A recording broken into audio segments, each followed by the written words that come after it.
On a ici un écran qui est un peu particulier de par son protocole d'installation, si on peut dire. Oui, alors c'est une extrapolation de notre écran contraste.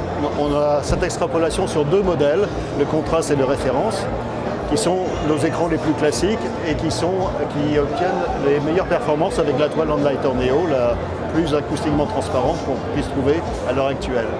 Mais cette évolution, qui s'appelle donc Advance, a l'avantage de se monter directement sur le mur, ce qui est un gain de temps et de place pour l'installateur. Et en plus, la partie visible de l'écran est fixée par des aimants et la toile se tend directement par extension.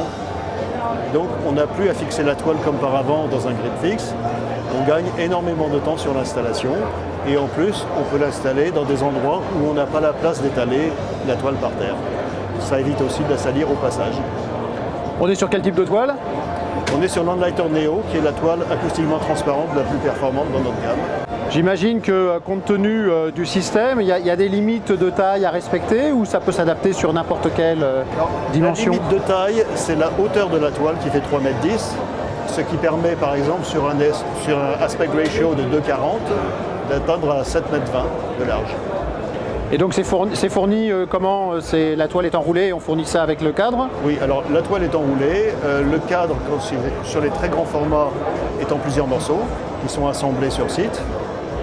Et ensuite on assemble le tout directement sur le mur et on rajoute ensuite les profilés décoratifs qui eux-mêmes sont en plusieurs morceaux assemblés sur site quand il s'agit de très grands écrans.